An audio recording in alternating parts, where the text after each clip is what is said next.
Hi all welcome to football arena. അടുത്ത വർഷത്തെ world കപ്പിന് മുന്നേ 6 സൗഹൃദ മത്സരങ്ങൾ കൂടിയാണ് ബ്രസീലിൻ്റെ ദേശീയ ടീമിനെ കാത്തിരിക്കുന്നത്.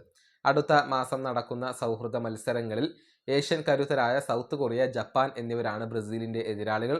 പിന്നീട് നവംബറിൽ രണ്ട് മത്സരങ്ങൾ കളിക്കും. അത് രണ്ട് മികച്ച ആഫ്രിക്കൻ ടീമുകൾക്കെതിരെ കളിക്കാനാണ് ബ്രസീൽ ഉദ്ദേശിക്കുന്നത്. പക്ഷേ എതിരാളികൾ ആരാണ് എന്ന കാര്യത്തിൽ കൺഫർമേഷൻ ഒന്നും ലഭിച്ചിട്ടില്ല.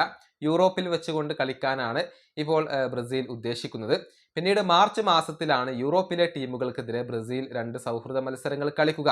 അതിനുവേണ്ടിയാണ് ആരാധകർ ഏറ്റവും കൂടുതൽ കാത്തിരിക്കുന്നത്. കാരണം മികച്ച എതിരാളികൾക്കെതിരെ കളിക്കുമ്പോൾ മാത്രമാണ് ബ്രസീലിൻ്റെ ശക്തി ദൗർബല്യങ്ങൾ മനസ്സിലാകുകയുള്ളൂ. അത് തന്നെയാണ് കാർലോ ആഞ്ചലോട്ടിയും ഉദ്ദേശിക്കുന്നത്. അതായത് ഫിഫ റാങ്കിങ്ങിലെ ആദ്യ 10 സ്ഥാനങ്ങളിൽ ഉള്ള ഏതെങ്കിലും മികച്ച 2 യൂറോപ്യൻ ടീമുകൾക്കെതിരെ കളിക്കാനാണ് കാർലോ ആഞ്ചലോട്ടി തീരുമാനിച്ചിട്ടുള്ളത് എന്ന റിപ്പോർട്ട് നേരത്തെ പുറത്തേക്ക് വന്നിരുന്നു. ഫ്രാൻസിന്റെ പേര് ഉയർന്നു കേട്ടതാണ്. ഫ്രാൻസിനെ തന്നെയാണ് പ്രധാനമായും ഇപ്പോൾ ബ്രസീൽ പരിഗണിക്കുന്നത്. അതായത് മാർച്ച് മാസത്തിലെ ഒരു സൗഹൃദ മത്സരത്തിൽ മിക്കവാറും ബ്രസീലിന്റെ എതിരാളികൾ ഫ്രാൻസ് ആയിരിക്കും. പിന്നീട് വരുന്നത് നെതർലൻഡ്സ് ആണ്. നെതർലൻഡ്സിനാണ് ഇപ്പോൾ ഏറ്റവും കൂടുതൽ സാധ്യതകൾ കൽപ്പിക്കപ്പെടുന്നത് എന്നാണ് ബ്രസീലിയൻ മാധ്യമങ്ങൾ റിപ്പോർട്ട് ചെയ്തിട്ടുള്ളത്.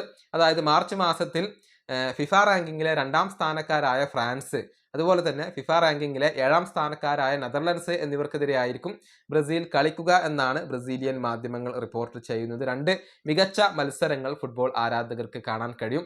പിന്നീടായിരിക്കും വേൾഡ് കപ്പിന് വേണ്ടി ബ്രസീൽ പുറപ്പെടുക. ഏതായാലും ബ്രസീലിനെ സംബന്ധിച്ചിടത്തോളം ഒരു ശക്തമായ തിരിച്ചുവരവ് അനിവാര്യമാണ്. അടുത്ത 2 സൗഹൃദ മത്സരങ്ങളിലും വിജയിക്കാൻ കഴിയും എന്ന് തന്നെയാണ് പ്രതീക്ഷിക്കപ്പെടുന്നത്. പക്ഷേ പല പ്രധാനപ്പെട്ട താരങ്ങളും ഇല്ലാതെയാണ് ബ്രസീലിന് കളിക്കേണ്ടി വരുന്നത്. നെയ്മർ ജൂനിയർ ഉണ്ടാവില്ല. കൂടാതെ റാഫീഞ്ഞയും മാർക്കിഞ്ഞോസും അടുത്ത മത്സരങ്ങൾ കളിക്കാൻ വേണ്ടി ബ്രസീലിയൻ ടീമിനോടൊപ്പം ഉണ്ടായേക്കില്ല. ഈ വീഡിയോയുടെ അവസാനിപ്പിക്കുന്നു. അടുത്തൊരു വീഡിയോ കാണാം.